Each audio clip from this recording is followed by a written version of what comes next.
Hey everyone, this week on UU at Home, we're talking about December's theme of revolution, the practice of imagining.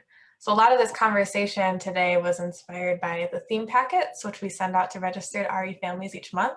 And it's on its way to you in the mail right now as we speak. So the theme team comes up with these monthly themes, and then we meet to have conversations and talk about what those things mean in our lives and in our church.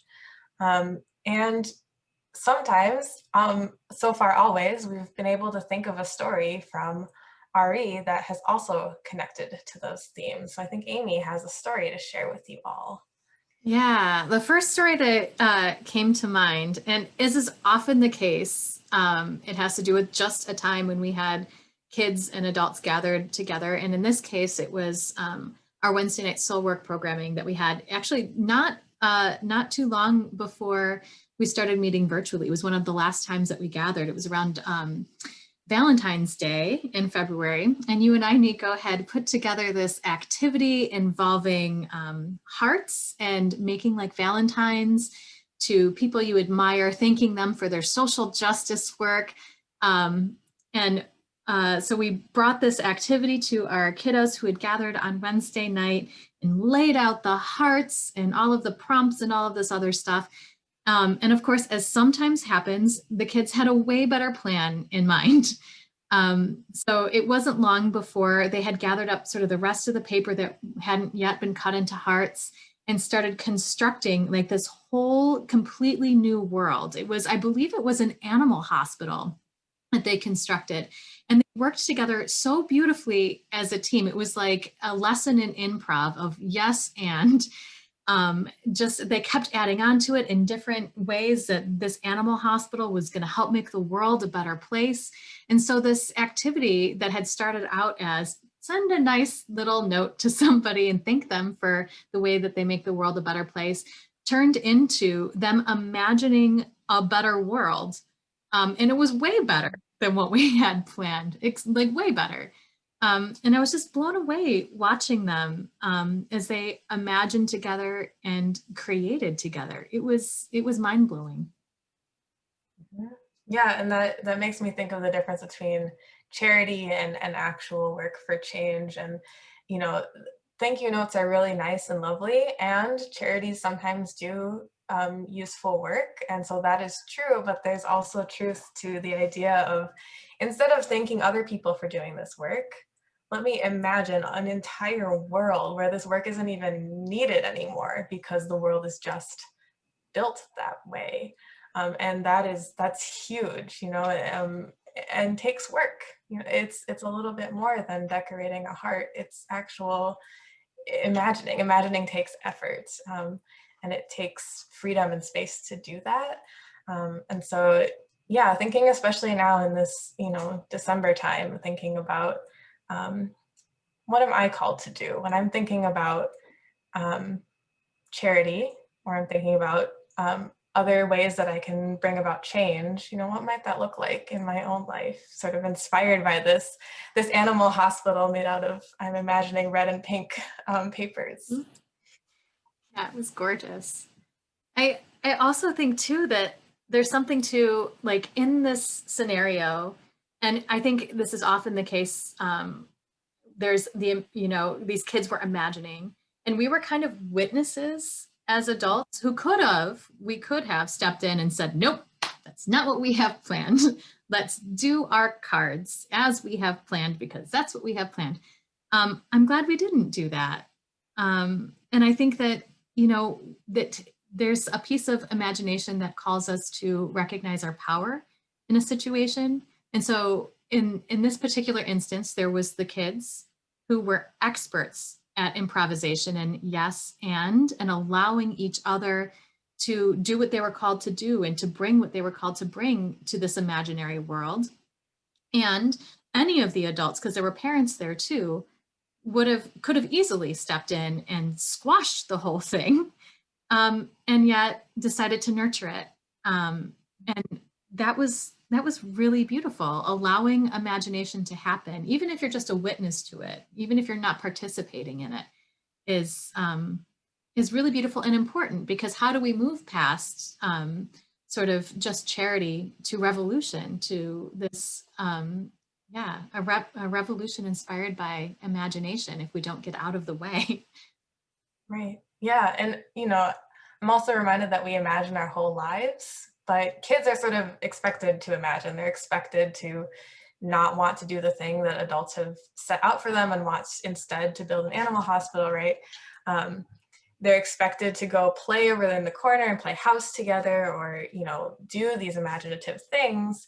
Adults are also expected to imagine, but differently so. We're expected to imagine within these parameters of our jobs. We're expected to imagine in a way that we can then create something that can be sold, and imagination becomes commodified. So we still imagine, it just looks different, and the beauty in a lot of ways is sort of sucked out of it. And yet, the most beautiful imaginations that I've ever seen happen when people are together across generations. And so instead of just saying, hey, kids are supposed to be imagining, so we'll just let them imagine, we're going to look to the kids to imagine a better future. It's working together on that and imagining together on that, because adults are good at it too. We just I think have forgotten to enjoy it, because it's it's become expected of us in ways that doesn't feel freeing. Yeah, I think that, for adults, sometimes there's a process of having to like let go of ego a little bit, right? To like, there's a posture to it too. Like, I'm remembering in this particular instance, again, in the story, we were kind of like down on the floor together, all on the same level. There's kind of a letting go sometimes that needs to happen in order for us to get into the space of participating. Even when we first started soul work, I remember telling you, because what the invitation was to kind of like sit at a table and just create, right? Just for the sake of it, just be imaginative and creative without any expectation of the product at the end. And I had such a hard time with it the first few months that we did it, because I remember thinking to myself, I should be doing something, and I'm not doing something. But I was holding space for imagination. And in that imagination, connection was happening and creativity. And I was leaving that space feeling filled up. And that act of holding space, which we'll talk about a lot more in a couple of weeks, we'll talk about what does it mean to hold space. But just that act of holding space for imagination is incredibly revolutionary and important and fulfilling. It's lovely. Yeah, and one of the ways that we, again, we'll talk about this more later, but one of the ways that we do hold space is through things like altar building. And, so sometimes having that an object or a physical space that you can sort of delineate that actual space can be really, really useful too. Thinking again about like imaginative play, when kids have like, playhouse, they have something physical that they can enter into. And now I am the mom, and I'm going to do these things. You are the kid and you are the, dog or whatever. And they're imagining themselves into these different roles. They're also learning how to love and learning how to care for one another by imagining what it means to be a family or a community or a dog. I always liked being the dog when I was playing house as a kid. The mom or the dog, those were my favorite ones. But that's how I learned how to make sense of the world, was by imagining what it might be like to be in that position. And that's not something that someone can really sit me down and tell me how to do. It was something that I had to imagine for myself and do a little trial and error. But that act of just of imagining and seeing what happened is how the world gets built. Yeah, I love that. And I also love the fact that through this practice of imagination, we come away from that experience changed people, right? We're changing not just ourselves, but also the world around us. And that reminds me that we have a practice. I know last week we talked about our practice of blessings at the end of classes.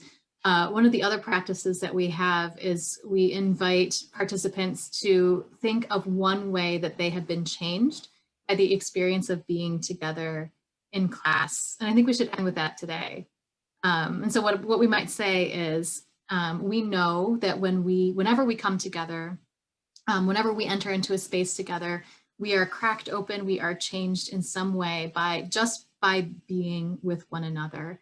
What is it that you are taking with you today? And so I'll get us started. One thing that I'm taking with me today is a deepened commitment to hold space for imagination, to carve out that time that I might not ordinarily remember to do, but carve out that time for imagination. Yeah, and I'm taking with me from the space a sense of sort of fulfillment. I think being reminded of the beauty of pausing for a moment to daydream makes me feel really full and warm. I love that. Thanks again, Nico. I'm looking forward to our conversation next week. I think next week we decided we're going to be talking about, we're going to be talking about holding space next week. So I think I would love it to hear from any of you who are listening. What would you like to hear from us? And we look forward to seeing you next week. Bye, friends.